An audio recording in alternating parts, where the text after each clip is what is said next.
¿Qué tal, Mónica Botero? ¿Cómo le va? Hola, ¿cómo estás? Muy bien. ¿Está cómoda con el título de candidata a vicepresidenta de la República Oriental del Uruguay? Bueno, ese es el título oficial. Sí. Impresiona un poco. Pero está acostumbrada porque en el 2019 Sí, también. También, Ajá, repite en fórmula. sí. En el 2019 me impresionaba más lo del título, Sí. porque todo me impresionaba más en la política, sobre todo en lo vinculado al Estado, que era un vínculo que yo no tenía. Toda la vida trabajé en la actividad privada y vi Dentro del periodismo, el Estado, sobre todo, ¿no? Exacto, y siempre en el periodismo, pero como empleada, digamos, como trabajadora de empresa privada y además mirando el Estado desde el otro lado del mostrador. Entonces me impresiona un poco todavía. Pero es candidata a vicepresidenta de la Sí, República sí, por el cómo no. Partido Independiente. Es colega de Carolina Cose y Sí. colega de Valeria Ripoll. Sí.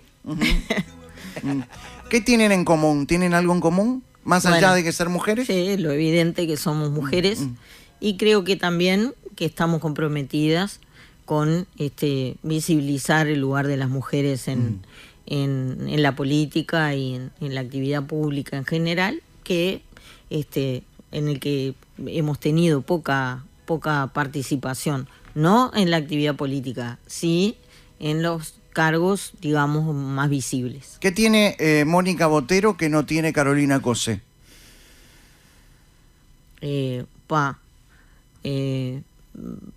No sé, nunca me lo puse a pensar. Por eso hacemos preguntas. Porque todo lo que me preguntás, yo lo que pienso es lo que ella tiene y yo no. ¿Qué tiene ella? ¿Qué tiene ella? Es ingeniera, Ajá. Tiene ¿Usted tiene un más título? experiencia. No. ¿Es importante tener un cartoncito, como decía Lucía Topolansky? Sí, es importante. ¿Fue denigrante decir cartoncito a un título universitario por Me parte de parece que Lucía sí. Topolansky? Sí, claro que sí. Sí, porque... ¿Te hace ser mejor persona tener un título? No, no necesariamente. Pero no, por supuesto que no. Pero sí, cuando se habló del cartoncito, yo pensaba en muchas personas, pero particularmente en mi papá, que fue un médico, que fue un señor que nació en La Teja, en una familia de La Teja, y que se recibió recién a los 40 años, después de haber tenido 2 hijos y de haber como 4 trabajos. Entonces vos pensás, para las personas como él y para los chiquilines, por ejemplo, que se vienen solos del interior a estudiar a una facultad y que pasan necesidades y que están lejos de su familia y que hacen sacrificio para recibirse, decirle cartoncito es ofensivo. ¿Y qué tiene Mónica Botero que no tiene Valeria Ripoll? Bueno, un poco más de experiencia en política pública, pero bueno, yo tampoco la tenía en 2019, como ella misma dijo, se puede aprender. ¿Le gustaría un debate entre las tres? Sí, me gustaría un debate entre las tres, o también con Robert Silva o con otro dirigente político, hombre o mujer, de porque no es cualquier necesario partido. debatir entre mujeres. No lo veo necesario. Justamente las tres somos candidatas a vicepresidentas, eso es algo en común y lo podríamos hacer perfectamente. ¿Está de moda la fórmula paritaria o es algo que hoy día, en estos tiempos, corresponde? Yo creo que si moda lo consideramos como algo que está acorde a los tiempos, sí, está de moda. Si moda lo consideramos, se usa hoy, pero el año que viene no se usa, no está de moda. Creo que es una tendencia. Estamos tratando de que desde la política pública, desde los lugares de decisión, desde los lugares donde tenemos que sentirnos representados, hombres y mujeres, tengamos a el otro ojo, digamos, con el que se mira las cosas. Está bien, pero tener una mujer dentro de la fórmula, ya sea como presidenta o como vicepresidenta, ¿no cree que de alguna manera hace que quizás no estén las mejores personas? Sí, siendo 2 hombres tampoco. Por supuesto. Lo que ahora se está intentando es que también, como dijo un día Obama, el expresidente Obama, dijo, vamos a haber llegado a la igualdad el día que una mujer mediocre alcance un cargo de destaque y a nadie le llame la atención. Sí. ¿No? Espero que haya sido un chiste. Sí, obviamente es un chiste, pero claro. me parece que representa lo que pasa con los varones. Hay muchos cuya capacidad no ha sido cuestionada con tanta intensidad, en todo caso, como lo es con las mujeres, y han llegado a cargo de presidente. Bueno, por ejemplo, Raúl Sendic, que terminó renunciando como vicepresidente de la República. Sí, sí, pero otros que capaz que no tuvieron que renunciar o que... y fueron puestos porque había que poner a un tipo. Sí, digamos. o porque fue el que hizo el mejor lobby, o porque era el que fue candidato a presidente le tenía más confianza, o que yo no digo que sea por cosas malas, digo que quizás no se pone tanto énfasis en la capacidad cuando se habla de un candidato que de una candidata. Creo que está lleno de mujeres políticas capaces y no capaces, y que está lleno de hombres políticos capaces y menos capaces, igual que mujeres menos capaces. Pero estará de acuerdo. El tema es que a las mujeres capaces y no capaces hemos tenido muchísimas menos oportunidades. ¿Le cuesta más llegar a la mujer? Sin ninguna duda, los números te lo están indicando, ¿no? Los números es de lo que a lo que me he dedicado estos últimos 4 años a repetir, para demostrar que algunas cosas que decimos y que parece que son caprichos de feminista, en realidad surgen de los datos que nos dan la realidad. Hay caprichos de feministas y caprichos de feministas, obviamente. ¿Cuáles son los caprichos feministas más comunes? Yo no te lo digo del lado de las feministas, te digo del lado de quienes las critican. Usted se considera feminista, obviamente. Sí, por supuesto. Pero están aquellos que creen que una feminista es esa loca que anda revoleando la bombacha por la calle y que sale a tirarle pintura a la iglesia, por supuesto, que muestra las lolas, que odia a los hombres, que ¿viste? Todo ese tipo de cosas que ¿Usted está son lejos? caricaturas. ¿Usted se para en la vereda de enfrente? Sí, por supuesto. ¿Qué opina creo que ese estilo radical de manifestar un activismo de género es perjudicial para el propio feminismo. ¿Deslegitima el feminismo? Por supuesto. ¿Qué opina de las consignas muerte al macho y al macho lo escracho? Es una animalada, ¿qué te voy a decir? ¿A quién se le puede ocurrir algo así? Está bien, decirlo del enojo cuando tenés 15 años es tolerable, ¿no?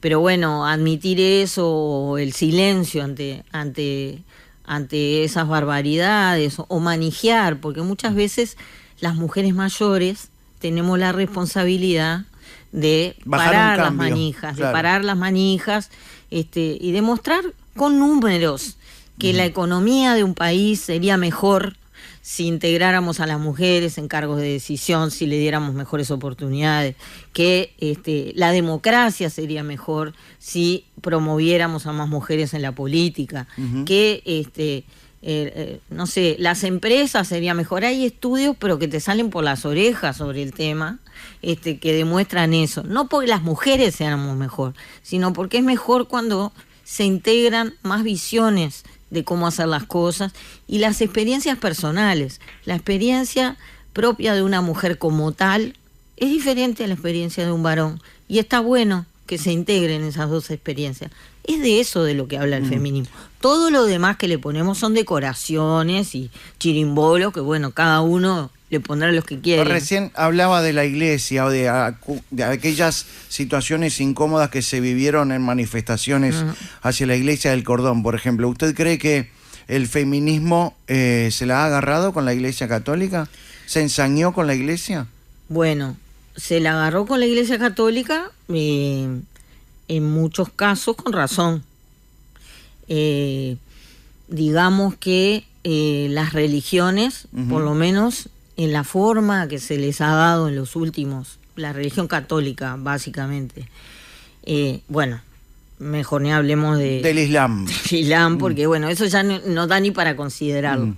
pero de la Iglesia Católica, en los últimos siglos, ha habido un sometimiento expreso a las mujeres en esa cosa de destacar el lugar de la mujer, pero siempre desde la subordinación. Para empezar, el sacerdocio femenino, que está prohibido, bueno, el escándalo que se armó porque ahora de alguna forma el debate actual es sobre el aborto, pero en los años 60 era sobre los anticonceptivos.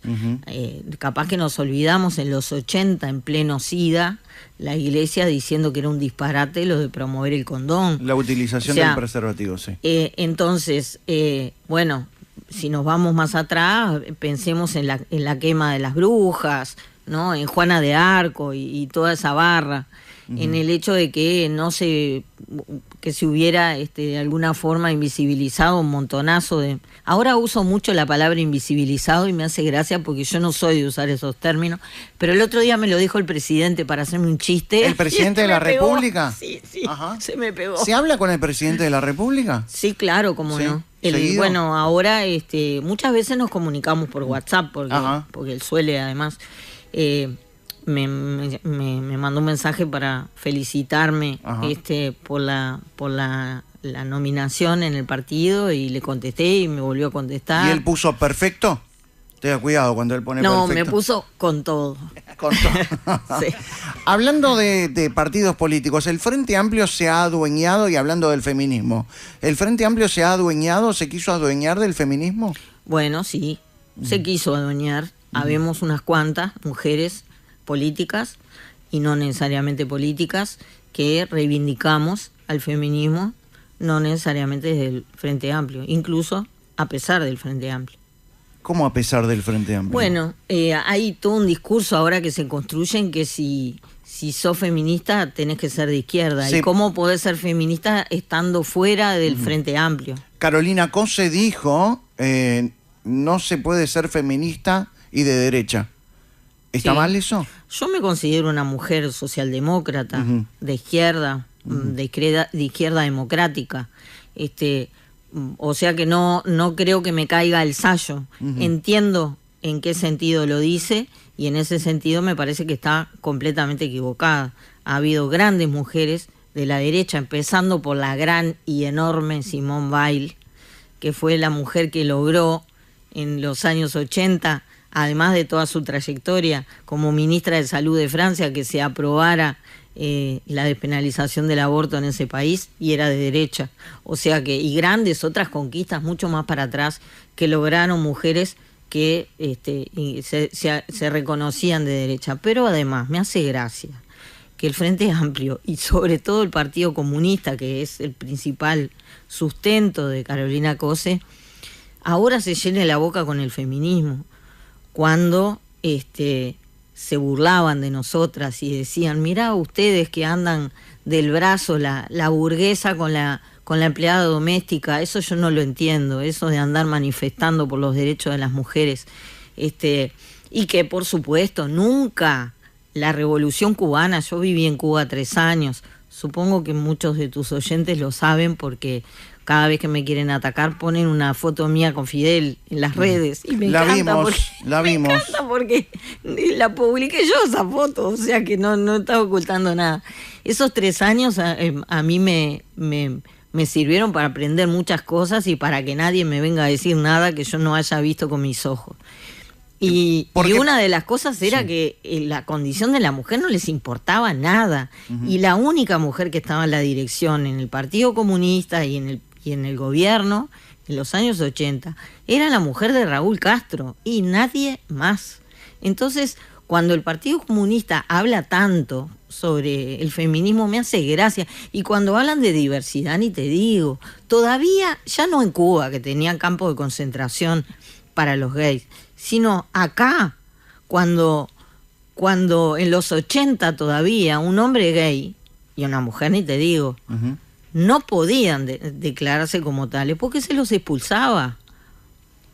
o tenían una doble vida. ¿Dentro del Partido Comunista? Pero por supuesto. Ajá. Entonces, ¿de qué me están hablando cuando se llena la boca con esos temas? Entonces, ¿cómo? Es justo que es la reivindicación de esos temas, de la agenda de derechos, justo aparece cuando cae el muro de Berlín y se quedan sin banderas que levantar. Qué casualidad.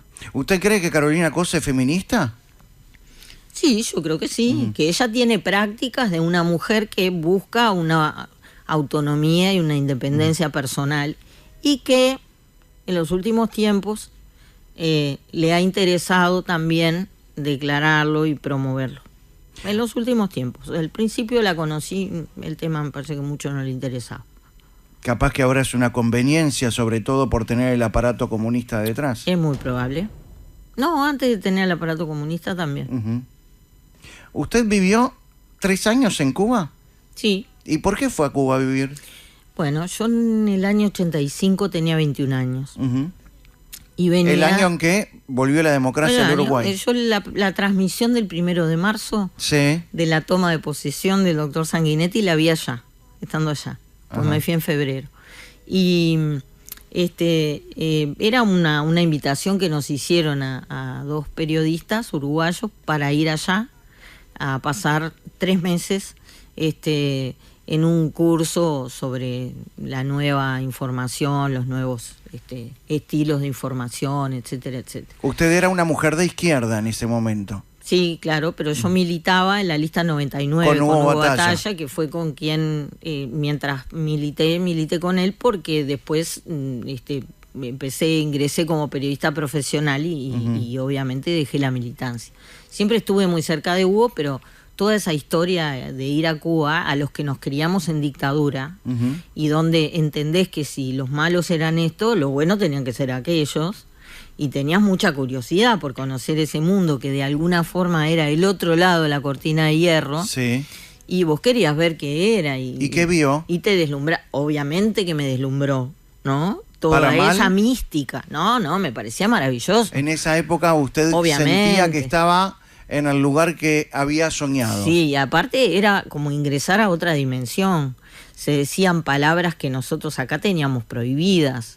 Se hablaba de cosas que yo transité todo el liceo y buena parte de mi periodo escolar en dictadura. Igual que yo, claro. Donde había un policía, entonces recordarás, pero yo iba al liceo público, al Dámaso, y en la entrada había un policía vestido de civil que se fijaba si tenías la pollera por abajo de la rodilla. O el pelo que tocaba el cuello. A los varones el pelo no le podía tocar el cuello y el botón de la camisa de arriba abrochado. Tenía que estar abrochado. Entonces, y los zapatos lustrados. Totalmente. Sí. Y tenías que... había palabras que no se podían usar. Por ejemplo. Bueno, la palabra marxismo... Era decirle a alguien marxista era insultarlo. Claro. Y vos no podías decir yo soy marxista, por ejemplo. Bajá la voz. Claro, me acuerdo. O hablar de alguien que conocías que estaba preso. Entonces usted estaba. Claro, vos llegabas allá y todo Cuba. Eso estaban los carteles, Marx, Dios, carteles en la vía pública, claro. Como acá vemos avisos en la calle, sí. Esos avisos enormes que están allá eran gigantografías, imágenes de Fidel y claro. Del Che Guevara. Como en la Unión Soviética. Claro, exacto. Claro. Entonces, y usted sentía que había libertad en ese momento. Claro, y era toda aquella mística, nos llevaban, éramos 20 periodistas de América Latina. Porque está bueno también decir que usted iba invitada por el gobierno. Por supuesto. Entonces mostraban lo que querían mostrar. Claro. De la manera que querían mostrarlo. Sí, ajá. Y nos llevaron un día, siempre hacíamos actividades distintas. Una tarde, como llovía mucho, invitaron a Pablo Milanesa que nos viniera a tocar la guitarra y a cantarnos, ¿no? O sea, tenías un sentido de la épica, de lo que estabas haciendo en esos 3 meses. Fuimos a un campo a ver cómo se hacía la leche con unas vacas maravillosas que habían traído de no sé dónde, y estaba Pedro Castro, el hijo de Fidel, que además nos convidó a tomar pedritos. Ahí hacían yogures en ese campo, y los pedritos era yogur con ron. Y todos tomábamos yogur con ron y nos parecía graciosísimo y todo nos parecía brutal. ¿Y esa foto con Fidel Castro es de esa época? Sí, esa foto fue, después de esos 3 meses yo volví en ese mismo año. ¿Estaba Cristina Morán también? Sí, Ajá. Volví en ese mismo año con una delegación de 25 mujeres uruguayas invitadas a unas, él hacía unos ciclos sobre la deuda, donde decía que en América Latina no tenía que pagar la deuda externa, y era una época donde casi todo el Cono Sur estaba saliendo de dictaduras, y entonces, claro, era como que estábamos todos liberados, era como que te habían sacado la... Ahora, ¿usted compró esa propaganda comunista? Por supuesto. ¿Hasta? Bueno, fue de los 21 años a los 24. ¿Poco duró el romanticismo? Sí. Porque ¿de qué se dio cuenta? ¿Usted no se daba cuenta que en las ciudades había pobreza, que la gente no tenía lo que comer? Sí. ¿Usted lo veía? Sí. Uno ve lo que quiere ver, ¿verdad? Si vos vas a Nueva York, uno ve que hay pobreza y dice, mira qué horrible el imperio, la desigualdad, están todos los rascacielos. Y están, o sea que uno ve también lo que quiere y tiene el deber, si sos periodista además, de mirar un poco más allá. Entonces, yo lo veía, no es la misma pobreza de hoy. En los 80 ellos estaban muchísimo mejor, porque la Unión Soviética todavía estaba... Bancaba.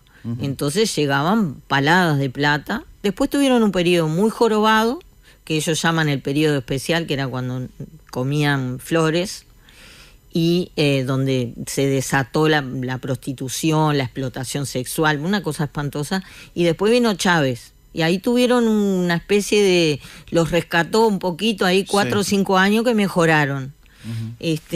Pero... y después, bueno, la debacle que es ahora. Pero en esos años que yo estuve fueron años muy buenos, tenían mucha plata. De todas maneras... se veía pobreza. Ahí está. La Habana Vieja, por ejemplo, estaba hecha paté. Y por supuesto que toda la casta militar vivía no tan bien como ahora, pero vivían muy bien y había diferencias ni que hablar. Uno cree lo que quiere, entonces bueno, el bloqueo, estamos dando una batalla por ser todos iguales, un montón de cosas. No había sindicato, pero los gusanos desde Miami nos están haciendo cosas. Ahora no se puede ni siquiera decir la palabra gusano allá. Los gusanos... Porque ¿quién no tiene un gusano en su familia o en sus seres queridos? Entonces ya gusano no se puede decir, pero en aquella época todos eran gusanos. Hacían referencia a la gente que vivía en Miami, ¿no? Claro, claro. Traidores, bla, bla, de la revolución, de la clase obrera, todo ese... Además, te genera un estado mental. Bueno, además vos venís de la otra punta, ¿no? Donde también veníamos de situaciones jorobadas, de estar padeciendo una dictadura, que había hecho cosas horrorosas. Si habrá sido horroroso que estando con el comunismo sentías libertad. Claro, bueno, sí, a los 20 años vos, viste que todo es blanco-negro, uno cree que... Bueno, hay una famosa frase que dice, el que a los 20 años no es de izquierda no tiene corazón. Exacto. Y que al que a los 40 años sigue siendo de izquierda no tiene cerebro.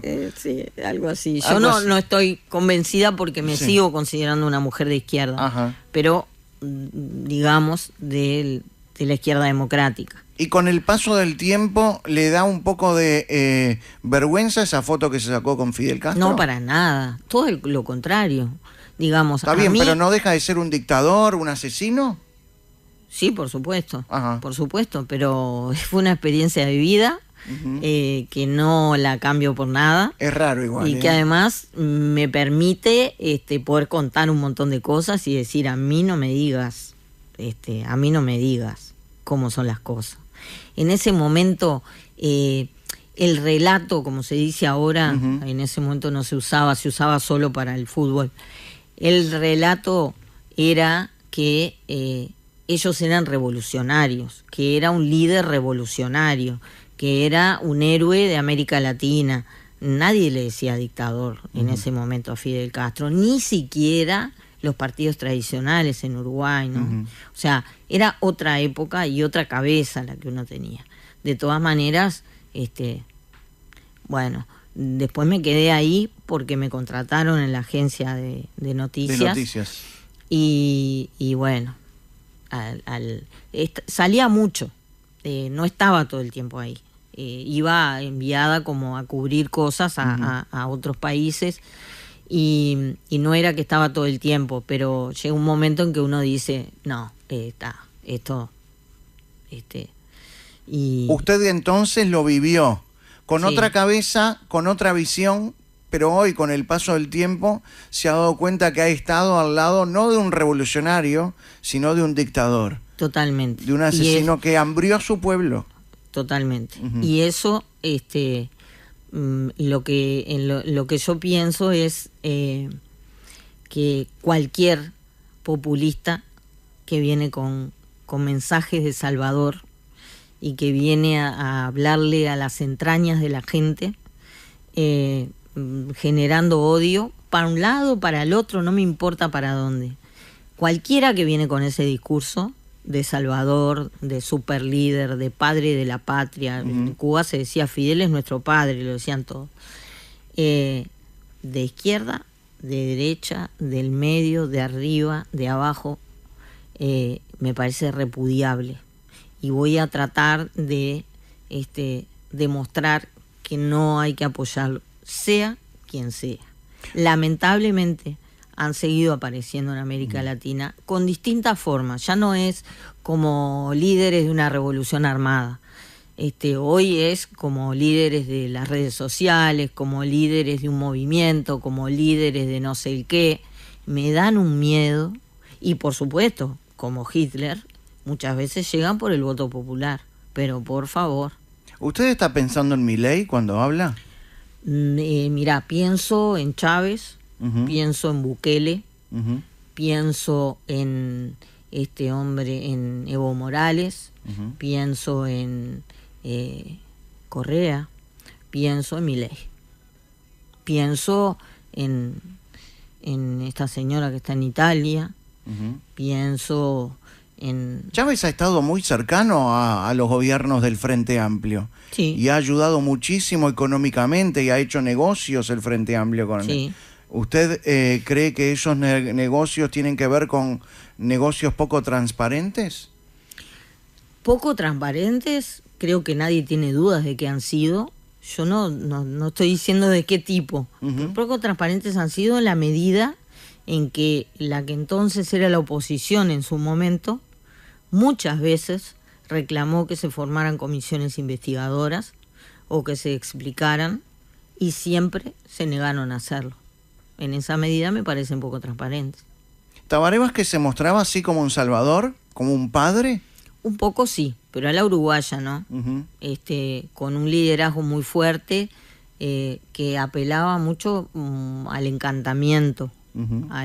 Utilizaba estrategias del populismo. Sí, era un gran, una persona muy encantadora en el sentido literal del término, muy amable, me parece que era una persona muy inteligente,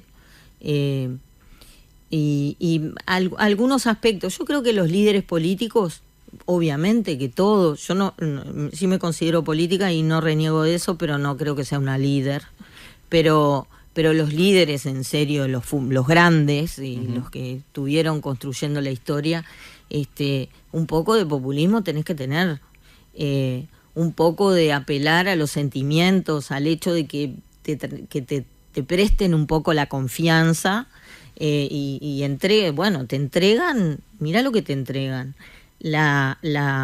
transitoriamente por lo menos, la administración de su libertad y de su dinero.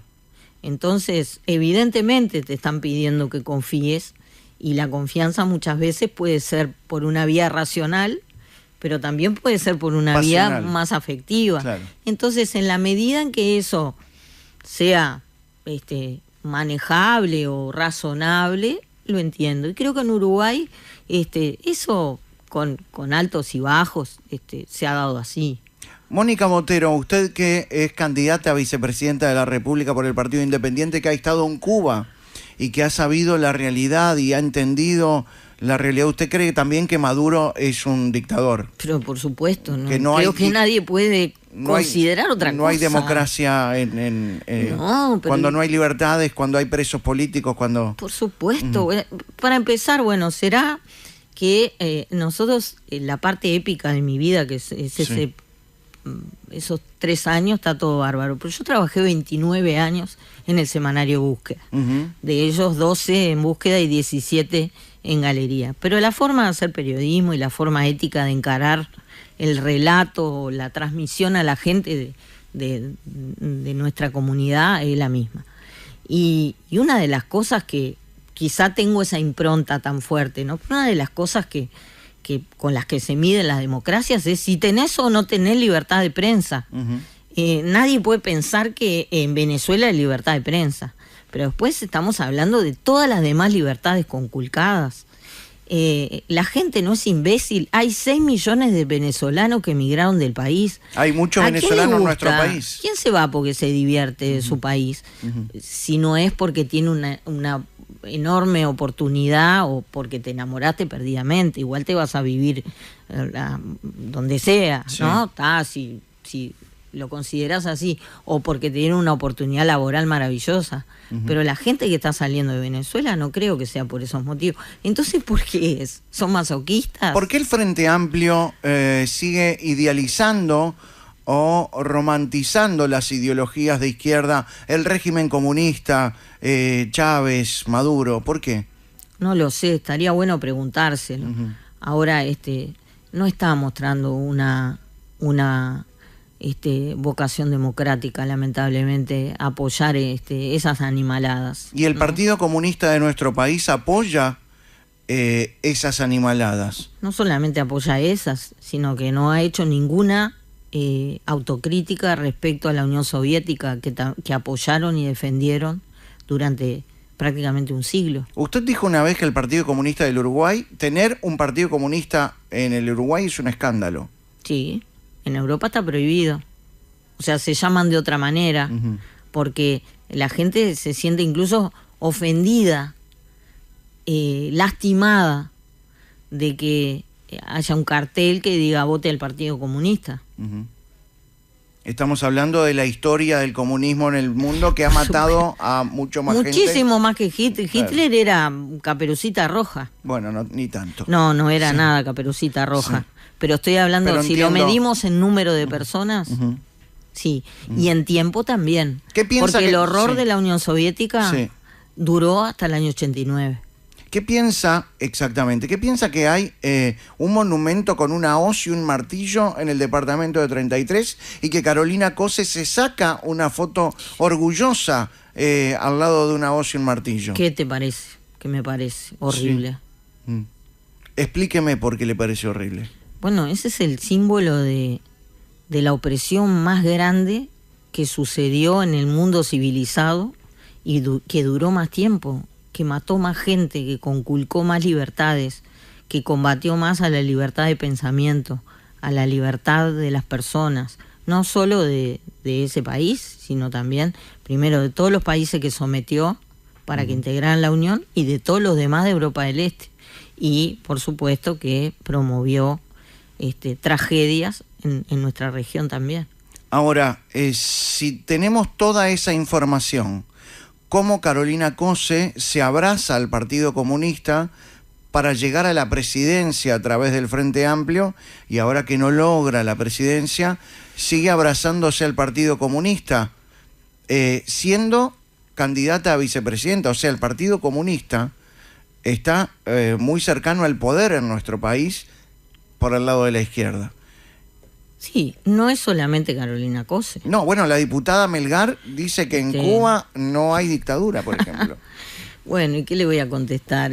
Cualquiera que quiera ir ahí, estar un par de días, se va a dar cuenta, rompe los ojos, ya no hay ni que investigar mucho. Pero creo que muchas veces cuando valoramos el Partido Comunista, como muchas otros sectores de las izquierdas, ha logrado construir un relato desde una épica muy local aquí, ¿no? Como luchadores contra la dictadura, como víctimas de la represión, que ha sido verdad. Que hayan hecho animaladas contra ellos, que los hayan reprimido brutalmente, torturado y todas las cosas horribles que le pasaron a muchos asesinados dirigentes, y desaparecidos, exacto, también, comunistas, no quiere decir que tengan razón. Quiere decir que los otros eran también peores. Claro, pero no sé si peores, pero eran que la dictadura acá fue terrible, que asesinaron gente, que asesinaron, además que encarcelaron y torturaron. No importa si es gente inocente o no. Si la torturaron ya está mal igual. No importa lo que hayan hecho. Lo que uno hace con el prisionero habla de uno, no del prisionero. Entonces, desde ese lugar, me parece que lo aprovecharon porque, como te decía, es por lo mismo por lo que yo me deslumbré con Cuba. Acá los malos eran uno y los buenos eran otro. Y construyeron el relato de los buenos al punto que se lo quedaron. En la época de Sereñi, donde yo misma militaba en el frente, cuando hubo batalla. Los buenos no era el Partido Comunista. Eran una minoría del Frente Amplio y se intentaba que no tuvieran la hegemonía. De hecho, totalmente no la tuvieron nunca. Pero bueno, después aparecieron otros grupos que sí la lograron y que estaban un poco en eso mismo, ¿no? Usando la épica y la construcción de un relato de los años de la dictadura, consiguieron que mucha gente, sobre todo joven, comprara ese relato. ¿Falta educación? ¿Falta información? Sí, yo creo que ahora con las redes sociales ni que hablar, pero creo que algoritmos hubo siempre, que muchas veces lo que falta creo que es espíritu crítico y voluntad de informarse. Esto es, eso de los algoritmos que generan las redes sociales, que hacen que todo el tiempo te alimentan con contenidos con los que vos estás de acuerdo. Te mandan, si ven que te detuviste 10 segundos mirando un video de Milei, después te caen 200 videos de Milei, todos además mostrándolo bien a Milei, porque si te detuviste en uno que hablaba mal, después... Entonces, si la gente se queda de manera literal o simbólica en su propio algoritmo, escuchando solo a gente que refuerza lo mismo que piensa y leyendo solamente el titular y lleno de prejuicios, nunca vas a enterarte de la realidad. Alguien dijo hace unos días, lo leí en una columna, creo, no me acuerdo dónde, que decía que los ciudadanos de la actualidad vivimos como nunca en la famosa cueva de Platón, donde este hombre, que ahora no me acuerdo el nombre, el del mito, solo veía el mundo a través del agujerito de esa cueva. Y él creía que lo que veía en esa cueva, que muchas veces eran sombras, era la realidad porque no conocía otra cosa, porque estuvo encadenado en esa cueva durante años. Y esto pasa un poco así. Creo que esa intolerancia que muchas veces vos ves, sobre todo en las redes sociales, pero que la ves también en otros lugares, en espacios públicos, en una violencia como contenida o a veces expresada, tiene que ver con eso, con que una y otra vez parecería que tendemos a reforzarnos lo que pensamos y si además estamos muy convencidos de lo que pensamos, el otro es el enemigo a combatir, ¿no?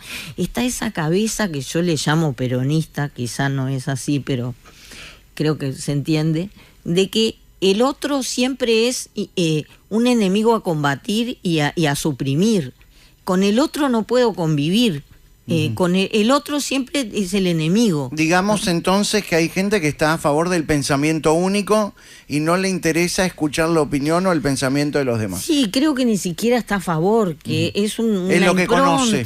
Es que tenemos que romper un poco eso y generar el espíritu crítico en los chiquilines, ¿no? Creo que cuanto más espíritu crítico uno tiene, cuanto más información diversa uno tiene, del que nos gusta y del que no nos gusta, vamos a poder formarnos, quizá relativizar también las cosas que creemos que son blanco-negro, ¿no? Mónica Botero, recién hablábamos del feminismo. ¿Usted no participó de la marcha del 8M este año? Ni ni en el 23, ni en el 22, ni en el 21. ¿Y por qué? Si usted es feminista. Sí, por un lado, porque no te olvides, no hablamos de eso ni del Partido Independiente, pero ya supongo que hablaré. Sí. Pero como tú sabes, yo tengo un cargo público, Sí, en y Mujeres. soy parte del gobierno, soy Ajá. directora nacional del Instituto de las Mujeres, que pertenece al Ministerio de Desarrollo Social. Estas marchas son la sociedad civil, la ciudadanía, hace una demostración pública masiva, pidiéndole al Estado determinadas respuestas. Yo siento que soy parte y destinataria de ese reclamo, responsable de recibir esos reclamos, entonces no puedo estar en la misa y en la procesión. Pero además, Pero como activista... ¿La marcha siente que es para reclamar? Sí, sí. Pero como activista me he sentido incómoda en los últimos años, porque he notado intolerancia. Y en el año 20, que fue el último año que fui, salí indignada de allí. Muchos y muchas, sobre todo, que entrábamos al nuevo gobierno, fuimos agredidas de palabra, con carteles, con actitudes físicas que, si bien no llegaron a agredirnos, sí, eran gritos, insultos, diciendo ¿qué haces vos acá? ¿Desde cuándo vos sos feminista? Lo que más me dolió es lo que le hicieron a la vicepresidenta de la República. Estamos hablando de Beatriz Argimón. Beatriz, feminista de toda la vida, comprometida con los derechos de las mujeres, solidaria con todas las mujeres de todos los partidos, nunca le importó nada de quién es, de dónde, que pusieran carteles diciendo vos, cheta, ¿de dónde sos? ¿Desde cuándo vos sos feminista? Una cosa, un disparate gigante, una injusticia espantosa. Salí indignada y bueno, el enojo todavía me dura. ¿Cómo no le va a durar? Porque me imagino que este año debe haber visto la máscara diabólica con una estrella de David llevada por chicas y niñas en plena marcha del 8M. Bueno, el único testigo de esto es mi marido, que te voy a contar, pero yo lo vi ahora vivo en el centro, y vi por la ventana de mi casa y me puse a llorar. Y mi marido no entendía qué me pasaba, pobre. Las mujeres que estamos transitando la menopausia a veces tenemos unas reacciones rarísimas, y soy activista de eso también, por supuesto, de reivindicarlo. Eso de menopáusica como insulto no me... Al contrario. Pero claro, quedan, viste que los varones, tú lo sabrás por experiencia propia, con algunas reacciones emocionales de las mujeres quedan medio descolocadas. Sí. Y me preguntó qué me pasaba y le dije, ¿vos podés creer lo que están haciendo? Mirá si nos habrán robado la causa y mirá lo que están haciendo. Y además me dolía especialmente porque me dolió especialmente lo que pasó el 7 de octubre. Fue horroroso lo que pasó. Y bueno, sí. Pero ¿cómo llegamos a un 8M en nuestro país donde niñas y adolescentes llevan un estandarte con una máscara diabólica con una estrella David? ¿Cómo se llega a eso? Porque una cosa es mirarlo y decir, esto es horrible. Pero ¿cómo se llega? Bueno, es lo que te decía al principio. Yo creo que hay una responsabilidad de nosotros, de las mujeres mayores. Claro, ¿dónde están las madres? En parar un poquito ahí, no solo las madres, sino padres, quienes lideramos ideológicamente la reivindicación y el activismo de género. También tenemos que parar un poco la mano. A mí me consta que hay muchas de mis compañeras activistas de género en todos los partidos, pero en el frente, que es particularmente meritorio, que están tratando de parar la mano un poco y bajar la pelota al piso. Pero claro, no, su voz no es de las más escuchadas. Yo de todas maneras no responsabilizo a ningún partido por esto. Creo que hay hoy, pero sí a la izquierda en general, que ha promovido la protesta canalizándola por estas causas, que no fueron sus causas históricas. Decía que dando manija con estos temas, ¿no? El otro día vino una periodista, Hilde, ¿cómo se llama? Quizás tú la conoces, es periodista de Infobae, Hilde Pomeraniec, No, no la conozco. No sé si es Hilde o Ide, algo así. No importa. Bueno, vino invitada por un grupo de periodistas que son de la comunidad judía, me invitaron, y ella comentaba, qué loco, ella es una mujer de izquierda, es argentina, qué loco que hoy supuestamente las izquierdas están con Palestina, con los países que tienen regímenes islamistas, claro, exacto, y Israel, como democracia de Medio Oriente, la única, es una causa asociada a la derecha, ¿no? Es una cosa muy paradójica, muy paradójica. ¿Le llama la atención que Fiscalía, teniendo una denuncia formalizada, no haga nada con esta máscara diabólica? Te voy a decir que no estoy al tanto de cuál es el procedimiento en Fiscalía, la verdad que no lo sé. Sí, llama la atención que si esto pasó en marzo, no tengamos novedades. ¿Está a favor del lenguaje inclusivo? Sí, pero no te hablo de la E. Con el lenguaje inclusivo es como lo mismo que con las feministas. Hay mucha caricatura. Entonces, si vos hablas de lenguaje inclusivo, te dicen, ay, chiques, vamos todos con les chiques. Bueno, no. El lenguaje inclusivo implica ponerte adelante de la cara una cosa que se ve poco, que no ha estado en la cuestión pública, y entonces lo que haces con el lenguaje inclusivo es llamar la atención, decir, mira. Entonces vos decís, por ejemplo, para mí el lenguaje inclusivo que me hace sentir cómoda es no decir los ciudadanos de este país, decir la ciudadanía. No decir, a ver qué otra palabra, en vez de uruguayos, los hombres de bien, decir las personas de bien. Claro. Cuando decís mis compañeros, vos mirás y mis mujeres son todas mujeres. No son mis compañeras porque yo soy la directora y soy un cargo político y ellas son funcionarias, pero si las pusiera como compañeras, son todas mujeres. ¿Cómo voy a decir? Hay un varón y voy a decir mis compañeros. Entonces me siento más cómoda diciendo mis compañeras y compañeros. De todas maneras, uruguayos y uruguayas, ¿está bien? Sí. Yo creo que el lenguaje, la expresión oral y escrita son enormes expresiones de libertad. Y por lo tanto, cada persona es libre de usarla como le parezca. En la medida en que use un lenguaje que sea correctamente, digamos, aceptado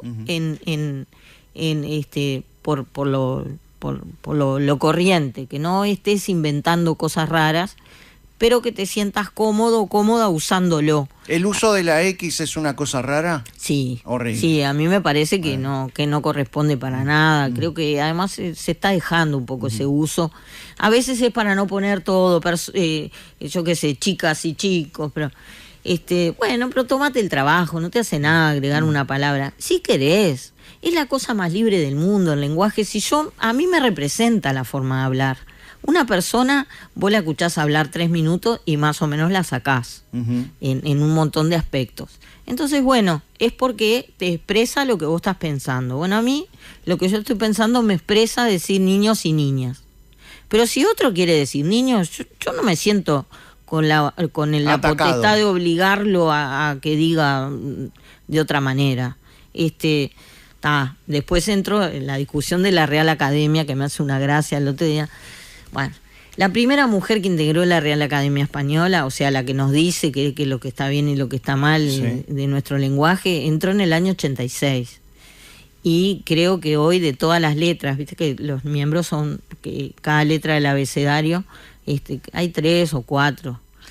Entonces, a eso me refiero cuando digo representar a la otra mitad de la población en decisiones que se toman. Estuve mirando quiénes habían presidido la Real Academia. Eran todos señores de uniforme militar subidos arriba de un caballo. Entonces vos decís, claro, ¿qué querés? ¿No? Que la Real Academia estableció, pero además el lenguaje, el idioma español ha mutado increíblemente los últimos, en todo, desde que existe, ¿no? Antes no se usaba, por ejemplo, la H, se usaba la F. Había un montón de palabras, de letras que se fueron cambiando con los años. Y entonces, ¿cuál es el problema de que se cambie esto? ¿Por qué nadie dijo que el lenguaje, el idioma español es una cosa rígida que nadie puede cambiar? Al contrario, ha ido mutando todo el tiempo. Entonces, ¿por qué genera tanto drama que se ponga el inclusivo? El inclusivo en el más amplio sentido del término, ¿no? Sin obligar, dejando que naturalmente... Yo a veces pienso, capaz que los chiquilines dentro de 30 años hablan todos con la E y se sienten cómodos. Cómodos. A mí, exacto. A mí la verdad que yo lo uso para embromar, para hablar jodas. Sí, claro. La E. Pero capaz que los chiquilines, las chiquilinas de dentro de 30 años lo usan como una cosa normal. Y sí. Mónica Botero, nos vamos a ir a la pausa y vamos a hablar de lo que seguramente usted tiene ganas de hablar. Del Partido Independiente, de su época de periodista, en búsqueda, en galería. Vamos a hablar de muchas cosas. Dale, igual viste que falta de ganas de hablar, no me falta. Y de Liverpool. Sí, dale. Es hincha de Liverpool. Por supuesto. Es campeona uruguaya, Es mi ¿no? tema preferido de conversación. Sí. Luego vamos a hablar de eso. Dale. ¡Pausa! Mónica Botero, candidata a la vicepresidencia de la República. ¿Quiere que se lo diga más ceremoniosamente? Ay, cómo impresiona. Estamos con Mónica Botero, la candidata a la vicepresidencia de la República por el Partido Independiente. ¡Pause! Para ser inclusivo. Bien.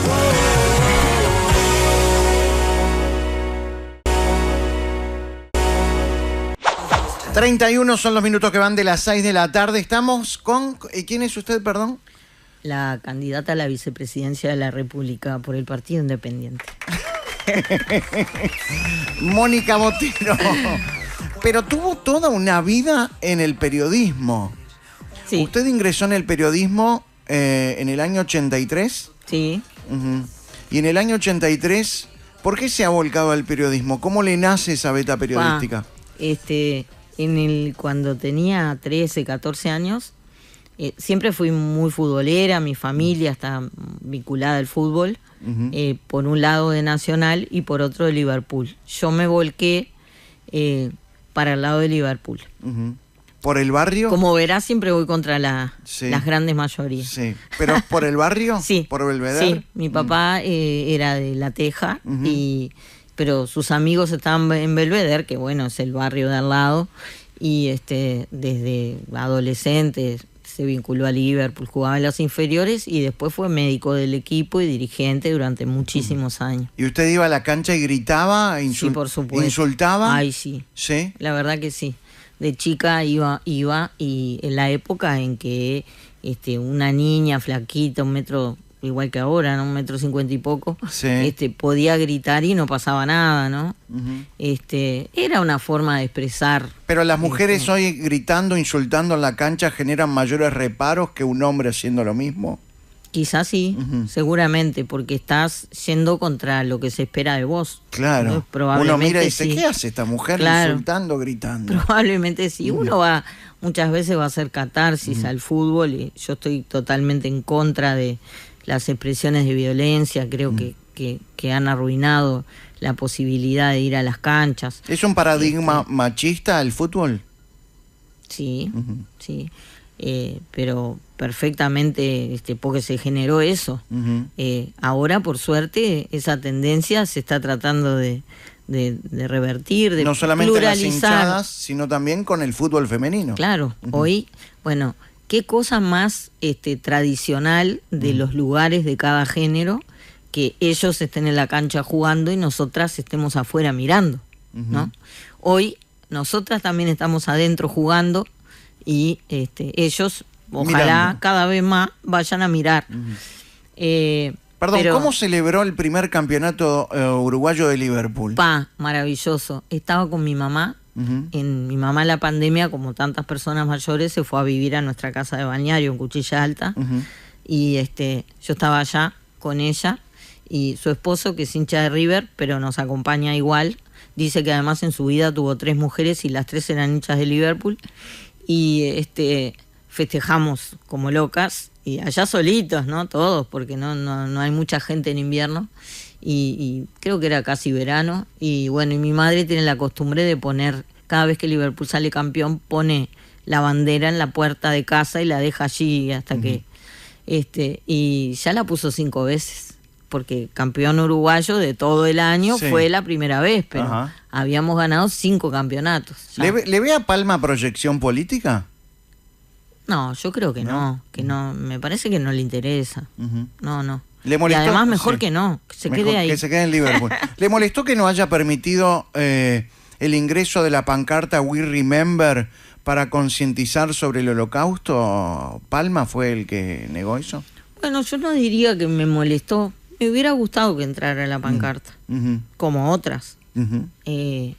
Pero bueno, es una definición del club, como de tantos otros clubes, decir que no les gusta expresarse. Yo creo que hay cosas que van más allá de lo político partidario y de lo político incluso. Pero bueno, son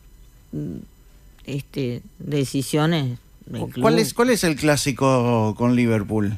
Acá hay un clásico. Ha dependido de las épocas. A ver. Pero generalmente ha sido con Rampla, con Progreso, con otros clubes del barrio. Después, si es por performance, digamos, podría llegar a ser un clásico con Defensor, podría ser con Danubio. Y al estar vinculada tanto con Liverpool, por su papá como médico, ¿le empezó a gustar el periodismo deportivo? Bueno, veníamos de ahí ese cuento.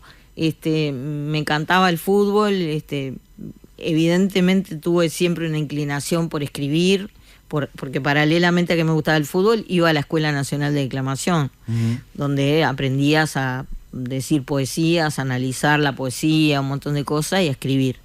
Y dije, yo quiero ser como él. Y él era Víctor Hugo Morales. Estamos hablando del año 77, 78, no era el Víctor Hugo de hoy. Que es otro Víctor Hugo. Sí, yo me encantaría ser como él, y me encantaría ser parte de una transmisión y poder comentar el partido o lo que sea. Sí, obviamente que el chiste siempre era, ya vas a hacer vestuarios, ¿no?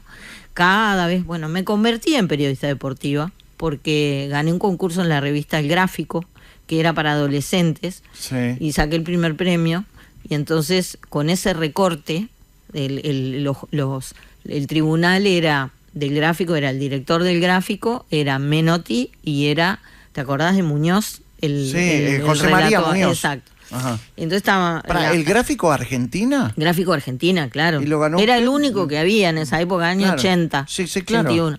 Y entonces con el recorte del Gráfico, conseguí que una amiga de una amiga que conocía al doctor Julio María Sanguinetti me recibiera para decirle que yo quería ser periodista deportiva y que mi sueño era entrar al Día. Después, el diario asociado con el Partido Colorado. Sí, y que él integraba el consejo editorial. Después de haber ido unas 10 veces al despacho de Sanguinetti, me terminó diciendo, bueno, ¿y qué querés hacer? Quiero que me ayude a entrar al Día. Bueno, dale, te voy a ayudar. Y así terminó y así entré al Día. Así era como Hay que ser perseverante. Sí, exacto. Y ahora 2x3 lo voy a visitar porque hemos mantenido un vínculo muy afectuoso, estamos hablando de más de 40 años. Claro. ¿Y cómo era trabajar en el periodismo asociado a la política? Porque usted trabajó en El Día, que era del Partido Colorado, pero también en Brecha, que era que es de izquierda. Pero en ese año, si bien había una definición, es como el estilo norteamericano, son diarios como el New York Times, que si bien en la parte editorial apoyan a determinado partido, no necesariamente todo lo que vos hacés es como hoy El País. En la parte editorial sabemos que apoya al Partido Nacional, pero no necesariamente todo lo que se informa está relacionado con una visión partidaria, ni siquiera se hace periodismo. Y entonces, primero que entré a deportes, ¿no? Y bueno, trabajé un tiempo allí en deportes. ¿Se sintió discriminada? Bueno, ¿qué te parece? Ni me miraban. Todos los días. No me miraban. Yo me iba llorando a veces. ¿La hija de decía, quién es esta? ¿No? Pero imagínate tratar de escribir de fútbol en 1982, que fue cuando entré. Sí. La persona que más me apoyó, me acompañó, me daba y me decía, usted viene acá todos los días. A mí me pagaban por nota, o sea, si yo podía ir o no, no tenía horario. Era Julio Toyos. Ajá. Fue el que más me decía, usted acá se queda y usted no va a dejar ese lugar. Y bueno, y él era la persona amigable. Y el otro era Raúl Ronzoni, que falleció hace unos días. Hace poco, sí. Que era la persona simpática que venía de la redacción como más general, una redacción llena de hombres, con una o dos mujeres, y que venía, se acercaba y me decía, che, pero ¿y vos qué haces acá escribiendo de fútbol? ¿No querés venir para escribir de política? Mirá el momento que está pasando el Uruguay. Sí, la verdad que sí. Pero yo no sé nada, vos no te preocupes que te vamos a enseñar. Y ahí pasé a política y cubrí los grandes acontecimientos de la salida de la dictadura. Ahí conocí a Claudio Pablillo. Yo tenía 18 y él tenía 20. Uh-huh. Y a tantos otros compañeros queridísimos desde esa época, que bueno, los que están, seguimos queriéndonos mucho. Y trabajó muchos años en Búsqueda. Sí, bueno, y de ahí fue toda la etapa de Cuba, que estábamos todos encandilados con todo aquello que estaba pasando, y me invitan, me contratan para trabajar allá, a su vez a Lebrecha, me invitan a participar. En Brecha tuve una experiencia maravillosa, porque estaban todos los grandes popes de la cultura y del periodismo de marcha. Yo me sentí una privilegiada, tenía 21, 22 años y me sentaba al lado de Carlos María Gutiérrez. O sea, hoy lo veo y políticamente pienso que no podía haber nadie más diferente, pero él también era un producto de su época, pero además eran grandes intelectuales, tipos cultísimos, que me hicieron leer cosas que no tenía ni idea, ¿no? Y bueno, y en ese proceso, mientras estuve en el día, conocí a Danilo Arbilla, porque a mí me mandaban a cubrir la censura previa. Los militares tenían una cosa muy retorcida, que era que los semanarios tenías que terminarlo y mandarlo a imprenta, y ellos se ponían al pie de la imprenta y lo revisaban, o sea, te hacían hacer todo el gasto, ¿no? Sí, sí. No hacían censura previa, era cuando estaba ahí lo miraban y decían, esto se puede, esto no se puede, y te confiscaban una edición entera con un montón de plata. Y yo cubría eso para el día e informaba qué diario salía, qué semanario salía, cuál. Y ahí conocí a Danilo. Y bueno, unos años después Danilo me propuso ir para Búsqueda. Me dice, vamos a tener que llevar a una mujer acá porque Búsqueda lo leen todos los hombres y vamos a tener que generar lectura para mujeres. O sea, fue un visionario, la verdad. ¿Qué representaba Danilo Arbilla para Búsqueda? Y bueno, Búsqueda fue lo que fue en sus inicios, en sus momentos de oro y en todos los mejores momentos, porque Danilo era quien lo lideró, quien lo construyó. Claudio fue quizá el mejor producto de Danilo. Pero Claudio Pablillo. Pero quien lideró, construyó la idea además de periodismo independiente de lo partidario. Y bueno, y Danilo para mí era, imagínate, ir a Búsqueda era la gloria. Todos los periodistas de esta generación que nos llamamos generación del 83 queríamos estar en Búsqueda. Primero porque hacías periodismo como en las películas, investigabas, traías información de acá, de allá, si estaba bien fundamentada. ¿Recuerda alguna primicia que trajo, alguna noticia que nació gracias a usted? No. Yo no era de traje. traer, no era de trabajar la noticia. Sí. Ajá. Sí. No puedo decir. ¿Y cómo era convivir en esa redacción que era una selección de los grandes periodistas de los momentos del Uruguay? Más maravillosos de mi vida? Tuve el privilegio de tener 29 años de hacer lo que me gustaba, donde me gustaba, con unas normas éticas, profesionales. Y además todos querían ir a Búsqueda porque Búsqueda pagaba bien, ¿no? ¿Y sentía presiones políticas? No, ninguna. Ajá. En Búsqueda no hubo jamás presiones políticas. Hay un caso muy emblemático que va a quedar en la historia. A ver. Y es el de un periodista que era un queridísimo amigo también, Alejandro Nogueira, fallecido hace unos años. Alejandro había sido un militante de la izquierda radical, estuvo preso 6 años, fue de los que trajeron en uno de los vuelos famosos, y salió, y su padre conocía a Arvilla, y bueno, trató de que le diéramos una mano, y entró a Búsqueda. Él estaba antes que yo en Búsqueda, pero era un periodista profesional, y resulta, y además era gay. En los 80 todavía un periodista varón que hubiera temas de economía, era difícil declararse gay abiertamente, pero él lo hacía y tenía una dignidad y todas las burlas, imagínate, pero él era un tipo que... Y resulta que Alejandro dio una información, llevó a Búsqueda y se publicó una información que era muy jorobada para el gobierno de la época, el primer gobierno de Sanguinetti. Y Danilo cuenta siempre que un altísimo jerarca del gobierno lo llamó y le dijo, vos sabés, voy a decir malas palabras, sí, que ese puto bolche, tupa puto que tenés ahí, está dando información, va a dar una información que perjudica a este gobierno, vos lo vas a permitir, no lo vas a echar. Danilo le dijo, cuando tú te peleas con un periodista mío de Búsqueda, te peleas conmigo. Y si querés arreglar las cosas, arreglá con el periodista. Y a mí no me llames más. Y estuvieron los 5 años del gobierno sin hablarse, habiendo sido amigos toda la vida. Pero eso pasaba todos los días. Uh-huh. ¿Y la noticia se publicó? Por supuesto. ¿Y puso en jaque al gobierno? No. Digo, los gobiernos capaz que creen que una información los pone en jaque. Una información no pone en jaque al gobierno. En todo caso pondrá en jaque lo que dice ahí. Pero si es verdad, ¿cuál es el problema? Es cierto que una vez el dueño de Mercedes-Benz le vendió el avión al gobierno de Tabaré Vázquez. ¿Se iba a publicar esa noticia y llamaron para presionar? Mira, que llamen para presionar. Siempre.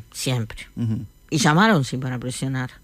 Lo que uno haga con las presiones es otra cosa. A mí me parece que las empresas, los partidos, los grupos de interés tienen todo el derecho del mundo a presionar. El tema es lo que... Porque muchas veces hay colegas que dicen, ay, las presiones. No, las presiones bancátelas. Está bien que presionen. El tema es lo que vos hacés con esas presiones. En Búsqueda, que yo sepa, nunca se cedió. Mujica tenía muy buena relación en su época de presidente con Búsqueda, ¿no? Excelente. ¿Era como un informante? Sí, claro. ¿Mujica como presidente era informante de Búsqueda? Claro. Pero eso no tiene nada de malo. Había periodistas que tenían muy buen diálogo con él. Sí.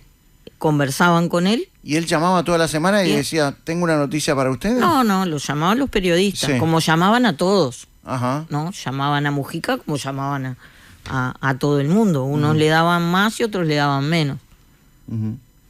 ¿Y Mujica tenía siempre una noticia para Búsqueda? Sí, es evidente que para Mujica era bueno que las noticias se publicaran en Búsqueda, probablemente porque eso le daba credibilidad y llegaba a un público que quizá por medios más amigos no llegaba. No andás a ver qué estrategia era. ¿Y se perdía la independencia? Lo que en Búsqueda, lo que en Búsqueda se valoraba era, ¿esto está bueno o no está bueno? ¿Esto es una información de interés para el público o no? La información era de interés para el público, se publicaba. ¿Y ponía condiciones Mujica? Que yo sepa, no. No creo que las hubieran aceptado. No. ¿Hoy siente que Búsqueda tiene la misma independencia a la hora de informar? Yo hoy puedo hablar como lectora, ¿no? Sí. Ya hace 7 años que no estoy en la empresa. Lo puedo mirar como lectora. No puedo decir eso. ¿Por qué razón? Digamos, no puedo decir que haya perdido independencia. Ah, bien. ¿No? He visto que han sacado noticias que pueden ser consideradas buenas para un lado, para el otro. A veces nosotros hacemos lecturas, por eso hoy estando en política puedo entender un montón de cosas de los colegas periodistas, habiendo estado tantos años allí. Nosotros no mirábamos mucho lo partidario. Los medios que realmente tienen como un fin en sí mismo informar, hacer un buen producto, que un periodista logre un destaque porque logró algo que está bueno, es mucho más importante que si sos de un lado o del otro. Pero hay medios que son notoriamente partidarios, militantes. por supuesto. ¿Quién va a negar eso si rompe los ojos? ¿No? Pero, ¿Cómo ideó Galería? Bueno, Galería es un invento de Danilo. También dentro de esto que él decía y que era que Búsqueda tenía que atraer público, lectoras, mujeres, y que ya no era aquello del tipo hombre, varón, que compra Búsqueda y se lo lee en la oficina. Hoy hay las mujeres quienes están enteradas de lo que pasa en el mundo, de la política nacional, y hay que lograr que se hable de cosas que para las mujeres son importantes también, tanto como la política o más. Entonces, incluso cuando llegué a Búsqueda, a los 12 años que estuve allí, hicimos las páginas de salud, ampliamos las páginas de cultura, generamos las páginas de medio ambiente, de ciencia, porque nos parecía que era información que a las mujeres les importa mucho y a todos nos importa, pero típicamente como más femeninos, porque el mundo de lo privado nos importa particularmente. Y Galería lo que quería hacer era expandir eso, y además expandir un negocio importante, porque Galería también implicaba que vos pudieras llevar publicidad. ¿Es una revista elitista? ¿Es una revista elitista? No, muestra y cuenta muchas cosas de las élites, que a todos nos encanta y nos divierte. Claro, todos queremos formar parte de eso. A mí me encantaba porque yo a veces estaba en mi casa limpiando el piso, lidiando con 2 chiquilines chicos, y con problemas a veces para llegar a fin de mes, y me decían, ay, vos te debes pasar de cóctel en cóctel. No, yo los cócteles los muestro, pero no voy, porque si voy no puedo hacer la revista. Y además tengo una vida y que no tiene que ver necesariamente, ¿no? con eso. ¿Cuándo decidió dar el paso del periodismo a la política? Bueno, cuando en el año 2017 yo decidí salir de Búsqueda y Galería, porque ya no me sentía cómoda, porque habían cambiado algunas condiciones del medio, que yo había formado a varias generaciones de periodistas, bien, mal, lo que sea, pero las habían puesto a mi cargo, y les decía determinadas cosas y le hablaba de determinados principios que después vi que ya no los iba a poder garantizar. Pero eso tenía más que ver con lo comercial que con lo político partidario. Yo creo que los condicionamientos a los medios, teniendo en cuenta la situación económica que están atravesando todos los medios masivos de comunicación en el mundo, tienen más que ver, son condicionantes que tienen mucho más que ver con la ecuación económica que con lo político, ¿no? Las presiones vienen por ahí, los condicionamientos vienen por ahí, no por parte de las empresas. Bueno, muchas veces uno tiene que pensar, si yo digo esto voy a afectar a tal avisador y ese avisador capaz que se me enoja. A veces uno es más realista que el rey, ¿no? Se me ofende, me retira el aviso, yo después no voy a pagar los sueldos. O sea, las angustias vienen por ahí. Entonces, decidí salir. Además, Claudio ya estaba muy enfermo. Sabíamos que lamentablemente no iba a sobrevivir la enfermedad. Danilo se estaba retirando y me pareció que yo formaba parte un poco de ese triángulo y tenía que retirarme. ¿Qué le sedujo del Partido Independiente? Y bueno, y Pablo Mieres, primero fue la televisión, sí. Fue mi amigo Gonzalo Terra que me llamó para integrar todas las voces, sí. Pero claro, ¿Qué está pasando con la televisión, las panelistas que se transforman en vicepresidentas o en candidatas a vicepresidentas? Nos promueven desde ahí. Mónica Botero, panelista de Todas las Voces. Beatriz Argimón, panelista de Esta Boca es Mía. Valeria Ripoll, panelista de Esta Boca es Mía. Mirá, ¿no? ¿Te puedo pasar una tanda feminista? Sí. Creo que es un ejemplo bien claro de que muchas mujeres en política, cuando nos dan una presencia, conquistamos a la gente y ahí los partidos se dan cuenta de que somos un capital. El capital estaba, lo que pasa es que no teníamos oportunidad capaz de que nos vieran. Y creo que es un producto de eso. Pero bueno, mientras estaba en televisión, que no era una opción, era una participación, Pablo me llamó y me dijo, escúchame, vos que estuviste 30 años con este tema de las mujeres que tienen que estar, yo te ofrezco, y el partido quiere, y sabemos que tú sos cercana a nosotros, que te integres. Para nosotros sería un valor importante. Lo pensé mucho porque tenía que quemar todas las naves. Toda la vida dije que quien es periodista y se pasa para la política después no vuelve al periodismo, ¿no? Y lo tenía 50 y pocos años y tenía que, para los que sacan cuentas, aviso, cumplí 60 este año, soy una sexagenaria, orgullosamente menopáusica también, posmenopáusica, digamos, tenía que quemar las naves para el resto de mi vida profesional. Y bueno, creo que solamente lo hice por el Partido Independiente, no lo hubiera hecho por otro partido. No es que como vinieron estos a ofrecérmelo, lo hice. Lo hice porque sabía que... ¿Por qué razón por el Partido Independiente? Tirate que hay agüita, sí, ¿viste eso? Sí. Bueno, me pero tiré ¿por qué razón? ¿Qué la sedujo de la ideología o del Partido Independiente? Bueno, yo siempre estuve parada en ese lugar. Empecé en la lista 99. La lista 99 es una de las dos grandes vertientes del Partido Independiente.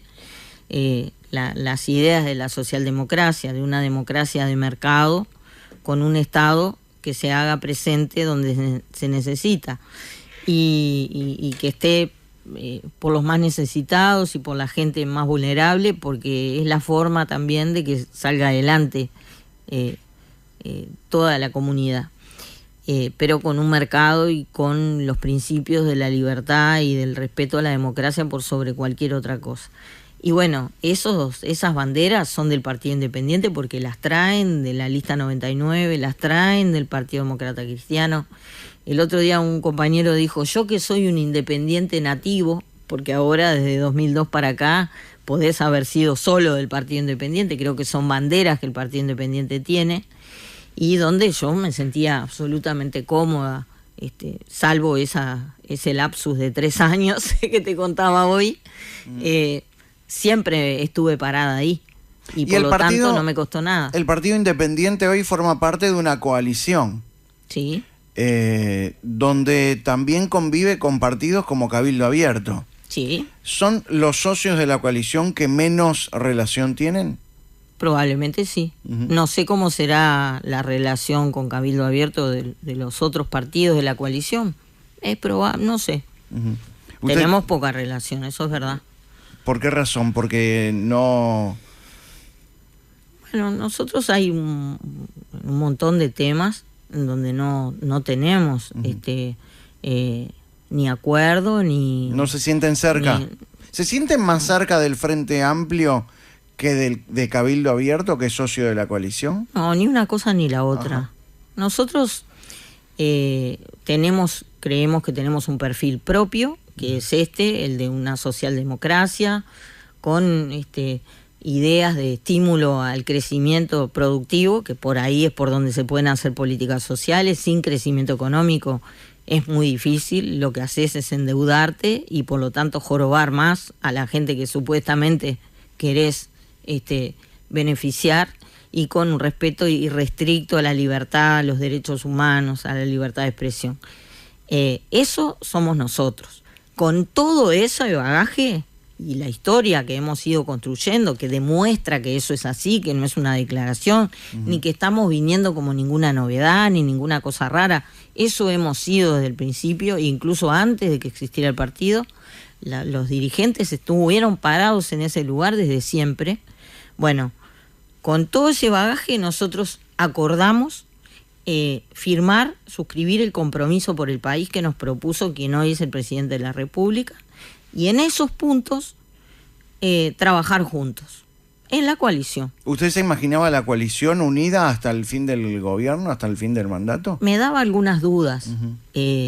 La pericia impresionante del presidente de la República creo que lo hizo posible. Y también otro trabajo, y vuelvo a lo de invisibilizado, pero por el chiste que me hizo el presidente, la tarea de la vicepresidenta no es menor. Lo que ha sido discreta, sobria, pero ella fue la que tuvo que coser, unir, bordar, masticar, todo aquello, esa especie de conglomerado que estaba conviviendo todos los días en el Parlamento, muchas veces con discrepancias, hasta con peleas, ¿no? Estamos hablando del Partido Independiente. ¿Usted alguna vez cuestionó la presencia de Cabildo Abierto dentro de la coalición? Porque la coalición cuestionó al gobierno, o mejor dicho, Cabildo Abierto cuestionó al gobierno, y usted mandó un tuit como que habría que dar un paso al costado si se cuestiona al gobierno. Y bueno, nosotros hemos tenido el estilo, como estilo de partido, de que las discrepancias que hemos tenido con el gobierno, con el presidente, pero con el gobierno, las hemos planteado donde las teníamos que plantear. Algunas veces, si tuvimos que marcar perfil y expresar públicamente desavenencias, lo hemos hecho. Pero lo hemos hecho porque están fuera de los compromisos asumidos en el compromiso por el país.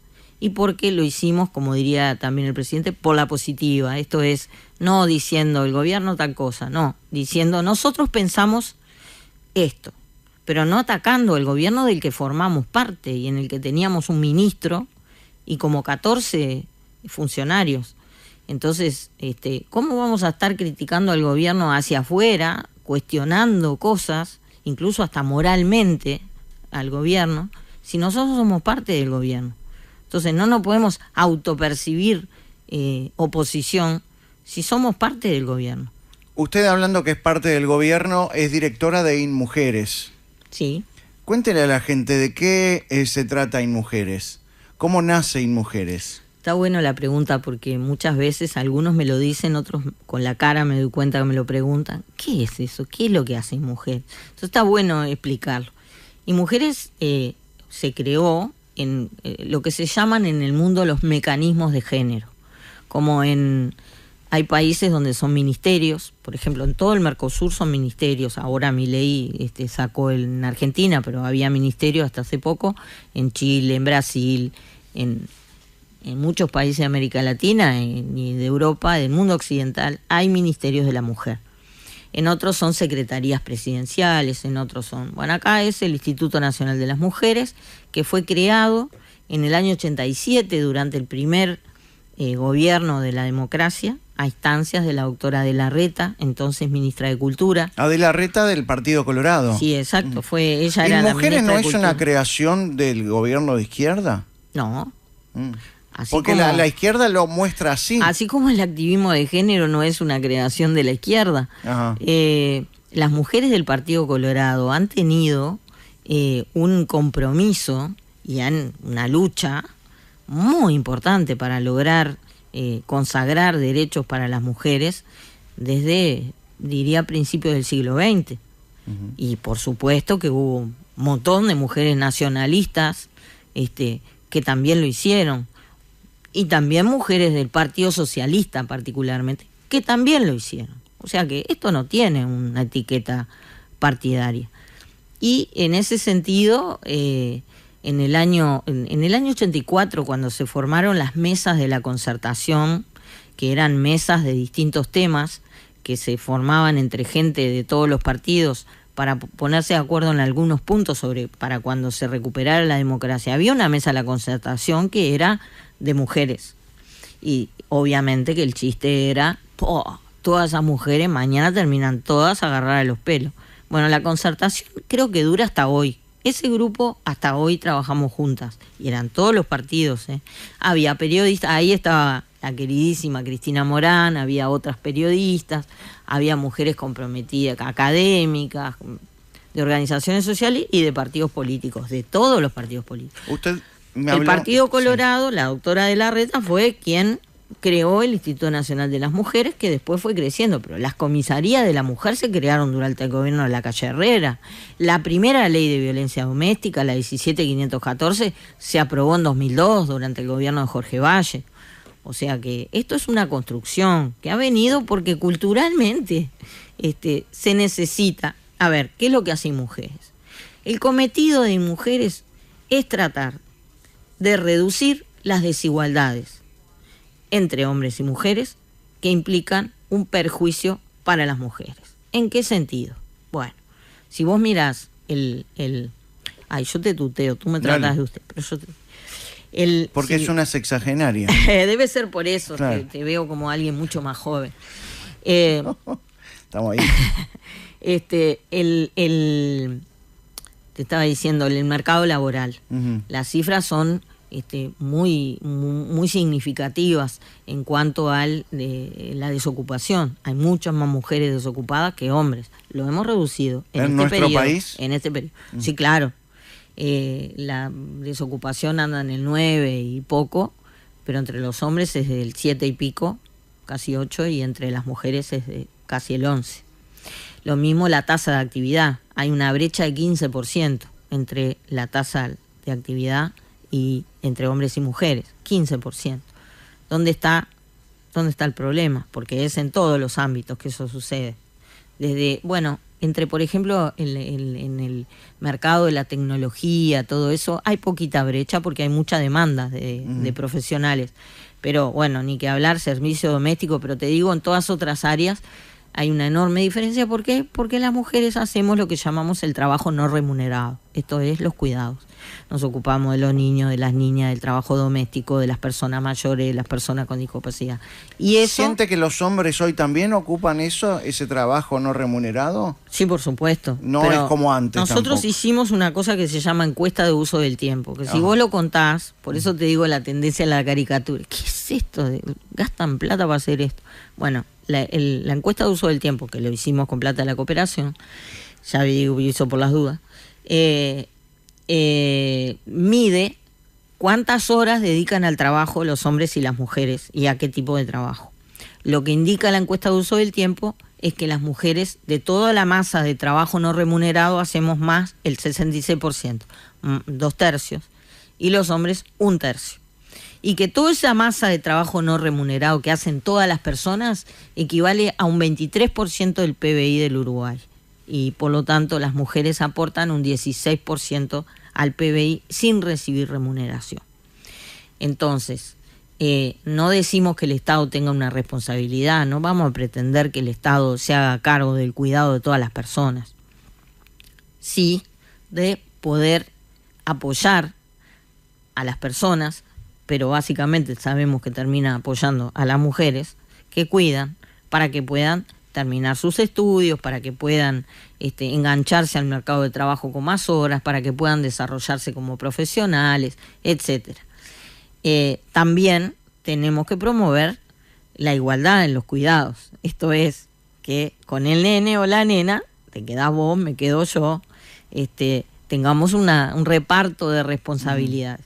Entonces, de esto se ocupan mujeres, de hacer visible esto y de trabajar, de proponer programas y políticas en todo el Estado, porque mujeres no lo puede hacer sola. Nosotros trabajamos en temas de mujeres rurales con el Ministerio de Ganadería, nosotros trabajamos con el Ministerio de Industria. Perdón que la corté, sí. En el programa del Partido Independiente, para este próximo gobierno, ¿está la intención de crear el Ministerio de la Mujer, ya que hablaba eso? No. ¿De subir de categoría en mujeres al Ministerio de la Mujer? De mejorar el rango institucional de mujeres, es lo que estamos proponiendo, y no necesariamente un Ministerio de la Mujer. Yo he pensado mucho y he cambiado de idea, porque he ido cambiando de percepción. Lo conversé con el presidente, lo conversé con Pablo Mieres, lo conversé con el entonces ministro Martín Lema, y tuvo todo el apoyo. Todos están de acuerdo en que hay que mejorarlo, el rango institucional. Ahora, un ministerio creo que no sería bien tomado, no sé hasta dónde es tan conveniente. En un momento hablamos de una posible secretaría de presidencia, porque son todas formas que se usan en otros países. Creo que la mejor categoría institucional que se puede tener es la de un ente descentralizado, un instituto descentralizado como es el INAO o el INISA, donde haya una autonomía económica mayor, rendiendo cuentas, por supuesto, y siguiendo todos los procedimientos, pero pudiendo, teniendo una autonomía institucional que no implique una dependencia tan fuerte con un ministerio, un ministro. ¿Por qué? Porque nosotros tenemos vínculo permanente con todos los ministerios y es muy difícil desde el punto de vista institucional relacionarse directamente con las autoridades si uno no tiene esa autonomía para hacerlo. Yo lo he hecho, y lo he hecho porque el ministro Lema, hoy mi compañero y amigo Alejandro Sciarra también, Pablo Mieres ni que hablar, el presidente de la República ni que hablar, han permitido que eso sea así y lo han respaldado. Pero no tiene que depender de si la directora tiene el respaldo político o no para hacerlo. Tiene que estar institucionalmente consagrado, ¿no? Recién hablaba del presidente de la República y habla que tiene una buena relación, pero no le cayó muy bien la nueva redacción que sugirió el presidente de la República en la ley de violencia basada en género. Sí, más que no caerle bien, me generó algunas preocupaciones. Pero eso no significa, estamos en distintos partidos, el Partido Independiente tiene sus improntas y incluso hasta alguna postura diferente, o pero algún matiz diferente con el Partido Nacional. Eso no quiere decir que por eso no tengamos un buen vínculo. Claro, pero más allá de los partidos, ¿no le parece que está bien penalizar las denuncias falsas de las mujeres? Sí. El tema es que las denuncias falsas ya están penalizadas. Bueno, pero la redacción sirvió para que muchas mujeres se aprovecharan de esa redacción y culparan falsamente a varios hombres, a muchos hombres. Sí, eso puede haber sucedido. Yo no tengo claro si eso es por lo que el texto de la ley o si es porque tenemos que reforzar y mejorar el funcionamiento de algunos mecanismos del poder de la justicia en general, del acceso a la justicia. Esto es, por ejemplo, la Defensoría, que está permanentemente desbordada porque los casos, las situaciones de familia, hay mucha demanda en estos temas, igual que los juzgados de familia están desbordados. Eso implica que cuando hay un caso así, el defensor se le otorga a la mujer porque se considera la víctima y al agresor muchas veces no lo tiene ese defensor, y eso implica que quede de alguna forma desprotegido en el proceso. Estamos hablando del artículo 3, que en el caso de un testimonio se favorece a la mujer. Exacto. Y eso de alguna lo que a mí manera me gustaría aclarar es que esta ley no es que favorezca, porque no es una ley que esté en el marco o en la órbita del derecho penal. Es una ley de protección. Por lo tanto, el principio de esta ley es el principio de protección. Pero el artículo 3 de la ley habla de favorecer a la mujer. Sí, hay una parte que la verdad... Dice así: en caso de conflicto o duda sobre la aplicación de las disposiciones contenidas en la presente ley, prevalecerá la interpretación más favorable a la mujer en situación de violencia. Sí, eso tiene que ver con un principio del derecho que tiene que ver con la simetría de poder, entre comillas, o la simetría entre las partes. En el derecho laboral, por ejemplo, también se usa en que en una situación de conflicto de alguna forma prevalezca o haya una cierta inclinación hacia el trabajador, hacia el derecho del trabajador. A veces también es injusto. No cumpliría con todos iguales ante la ley. Esto. Bueno, sí, porque se parte de la base de que las mujeres estamos en una situación de asimetría y que tenemos evidentemente una situación física inferior y también muchas veces una situación psicológica, económica inferior. De todas maneras, esto no quiere decir que yo diga esto es la Biblia, es sagrado y no se puede tocar. Es evidente que desde que la ley está en vigencia ha generado un montón de situaciones que han perjudicado a muchas personas. Yo te digo, ha perjudicado, ha protegido la vida de miles de mujeres. Si tú ves en el estado en el que llegan, sí, claro, las nadie desconoce eso, sí, claro. Que atendemos todos los años, casos nuevos, 3.500, en todos los servicios nuestros, con abogadas, con psicólogas. Hay casos terribles. Aberrantes. Está bien, pero hay que ponerle límite también a las denuncias falsas. Yo creo que si bien esta es una ley de protección y que por lo tanto tiene que tratar de favorecer el principio de protección de los más vulnerables en estas situaciones, que son las mujeres, los niños, las niñas, sería deseable, incluso sano, para toda esta discusión que se ha generado, que se genere una revisión, una reconsideración, donde todas las partes puedan opinar, sobre todo los que saben de derecho, no en mi caso, donde todos puedan hablar y plantear sus objeciones y qué es lo que proponen como reforma. Me parece que está muy bueno. Requiere un cierto tiempo, ¿no? Y en una de esas, los ánimos, como decía Jorge Valle, el estado del alma en un año electoral no es el mejor para hacer esto, pero sí me parece que hay ajustes que son necesarios. Vamos a una pequeña pausa, Mónica Botero, y luego Bien. seguimos. ¿Tiene que irse? No, ¿A dónde no. va? ¿A dónde va ahora? Ahora voy a la despedida de una mujer, es una diplomática que se va del país. Y, Upa, ¿de qué país? De Gran Bretaña, la embajadora. La embajadora de Gran Bretaña. ¡Pausa! 23 minutos van de las 7 de la tarde. ¿Grito mucho? ¿Grito? Bueno, es tu estilo. Imagínate a Pettinati hablando así, Sí. todo tranquilo, ¿no? No. No serías tú. Es así. La gente se sobresalta cuando arranco después de la tanda. Estamos con Mónica Botero, candidata a vicepresidenta de la República por el Partido Independiente. ¿A quién quiere llegar el Partido Independiente desde el punto de vista electoral? ¿A quién cree que puede llegar a captar? Bueno, a quien te conté, a alguien que...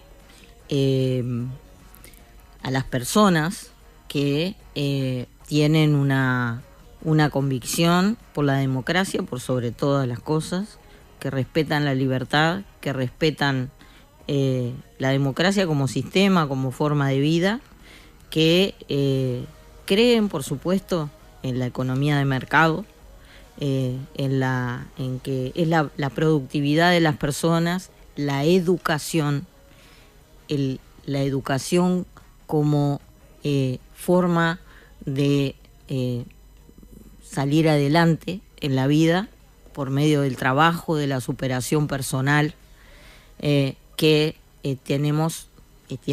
tengan compromiso con quienes más necesitan de apoyo del Estado. Nosotros creemos que el Estado sí tiene una responsabilidad de apoyar y dar un empujoncito a quienes han nacido o por algún motivo cayeron en situaciones de vulnerabilidad. ¿Hay que darles el pescado o hay que enseñarles a pescar? Bueno, para enseñar a pescar la persona tiene que haber comido algo, porque si no, no puede aprender. Y eso es lo que nosotros pensamos. Ahora, para poderle dar de comer y enseñarle a pescar, tenemos que también pensar que tenemos que producir el pescado para poder darle a otros que también necesitan el pescado y que quizás no lo tengan porque nacieron en contextos de muchísimo menos privilegio de los que podemos haber nacido otros y que son tan importantes para nosotros como cualquier otra persona. Usted, Mónica Botero, es feminista, ya hablamos, y lleva la bandera de la igualdad entre los hombres y las mujeres. ¿Cuál cree usted que es la mujer más reconocida a nivel internacional de nuestro país? De nuestro país. ¿Actualmente? ¿O siempre? Estoy buscando una mujer uruguaya que sea un exponente. ¿Has visto qué poco visibles somos? Que cuesta... Claro que sí. Que cuesta... Te voy a contar una cosa, te puedo pasar una tanda de mi vida de escritora. Hoy, en este momento, sí, aunque lo percibamos poco desde aquí adentro, es la vicepresidenta, porque tiene una actuación internacional destacada. Históricamente fue muy reconocida Paulina Luisi, que fue la primera médica del Uruguay, recibida en 1908, que ha tenido una actuación destacadísima como política. También, según los ámbitos, ha habido otras. La doctora de Larreta tuvo un reconocimiento internacional. Tenemos escritoras, tenemos a Aida Vitale, que ganó el premio Cervantes hace pocos años, después de los 90, que acaba de cumplir 100 años hace poco. Creo que ella es una Cristina Peri Rossi, que es una escritora que vive en España hace años. Muchas veces los uruguayos, las uruguayas, para ser reconocidos, tenemos que irnos fuera. Pero es increíble que tengamos que ponernos a pensar tanto para hablar de quién es una uruguaya reconocida, ¿no? Quizás porque hay algunas que hasta han caído en el olvido. Sí, seguramente. O nunca nos dimos cuenta que estaban ahí. Usted ha escrito libros sobre Sí. mujeres uruguayas. Lo que te iba a contar es que mi segundo libro, que es El que quiero más, y me llevó 6 años, una carrera universitaria, hacerlo, incluye historias de vida hechas en base a entrevistas a 17 mujeres latinoamericanas célebres. Y no había ninguna uruguaya inicialmente, porque yo no podía identificar a ninguna uruguaya que pudiera ser fácilmente reconocida por nombre o por referencia de lo que hace a nivel internacional. Entonces no la incluí. Cuando tuve una segunda edición, como 15 años después de haber publicado el libro, en la editorial me dijeron, bueno, pero una uruguaya tenés que poner. Sí. Fíjate a ver, ¿qué te parece que en América Latina pueden reconocer como una referencia? Y en ese momento a mí me daba mucha curiosidad la figura de Lucía Topolansky, porque era una tupamara. En el mundo nadie se imagina que hubiera tupamaras, sino tupamaros, que son reconocidos, digamos, el movimiento tupamaro es...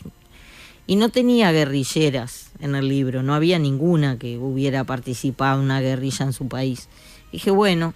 Lucía, incluso para los uruguayos, puede ser un descubrimiento, porque nadie la conocía mucho de su vida, digamos. Sabía su nombre, apellido, su hermana melliza, la mujer de Mujica, pero su historia no. Entre otras cosas porque además, como tú sabes, muchos dirigentes, casi todos los dirigentes tupamaros, se han negado a contar su vida, su historia, porque bueno, ellos dicen que es por razones de seguridad, y después Mujica rompió un poco con eso, Rosenkopf también, pero poco.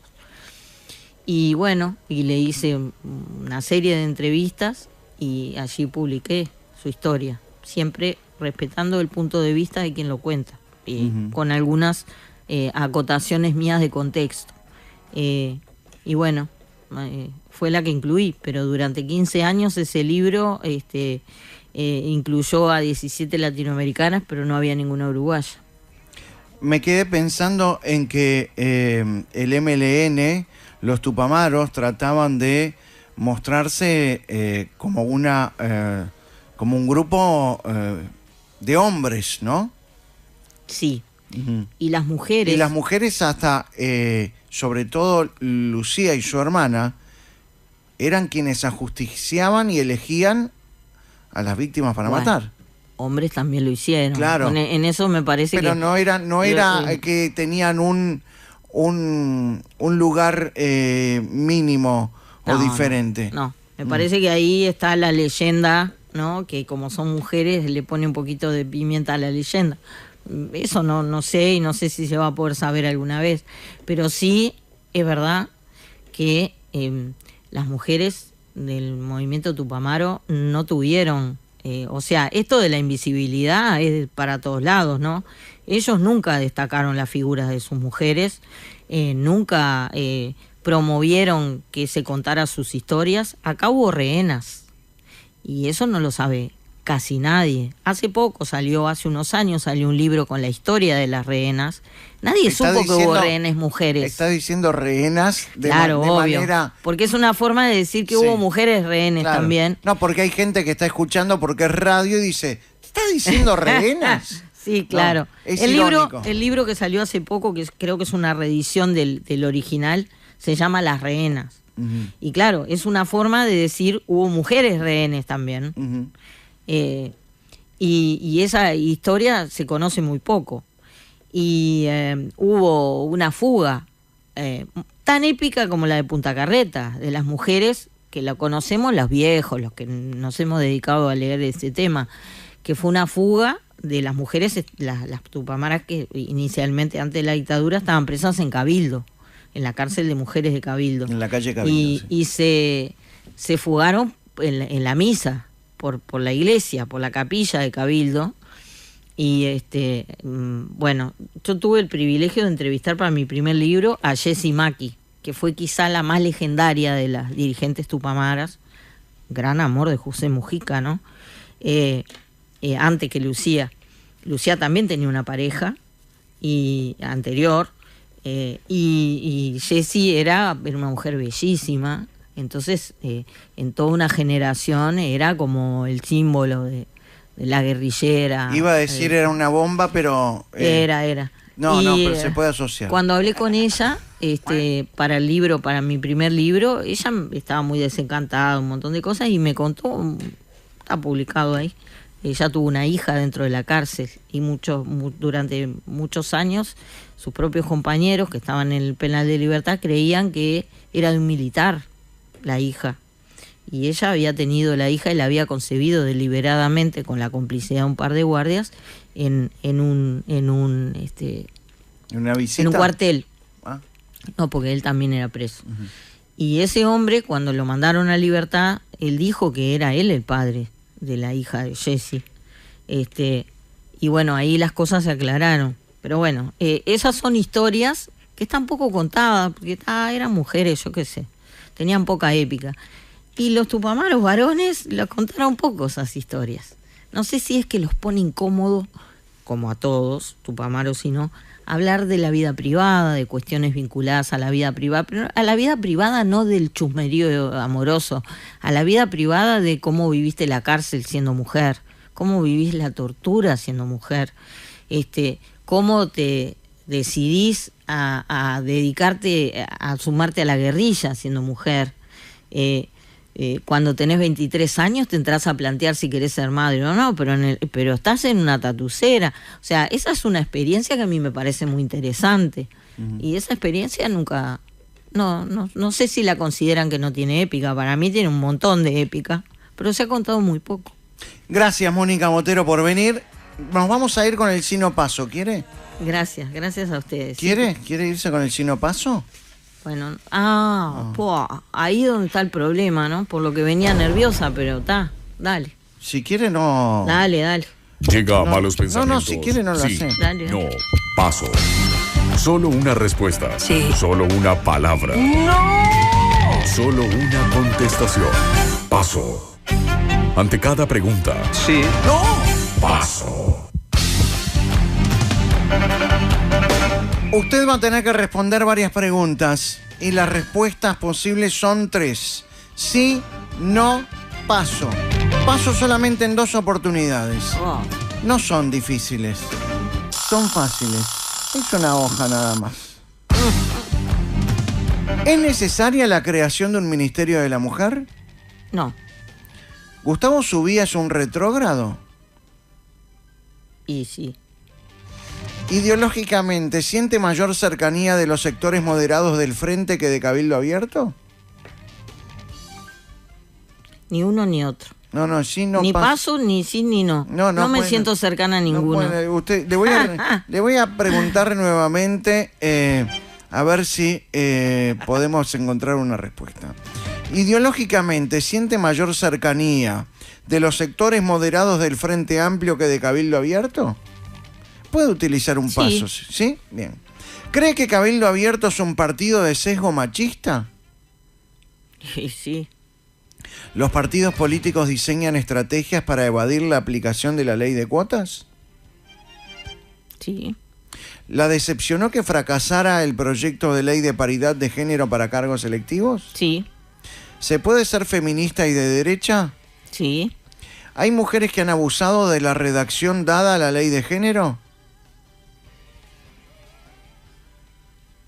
Sí. ¿Se equivoca la calle Pou al sugerir modificaciones a la ley de género? No. ¿Se siente decepcionada por la posición de la calle Pou? No. ¿El Frente Amplio pretendió adueñarse de la agenda feminista? Sí. ¿Hay proclamas feministas que deslegitiman algunas reivindicaciones de las mujeres? Sí. ¿Hay fiscales abiertamente feministas? No sé. Sí. No hay ningún delito. ¿En Uruguay hay quienes han politizado el feminismo? Sí. ¿La marcha del 8M está dominada por agrupaciones radicales? Sí. ¿Se excede el PIT-CNT los 8M al paralizar actividades? No. ¿Se arrepiente de haberse fotografiado con Fidel Castro? No. ¿Le avergüenza que haya quienes defiendan la ideología comunista? Sí. ¿Cree que Mujica sigue teniendo influencia en Búsqueda? No. ¿Hay quienes puedan estar operando políticamente a través de Búsqueda?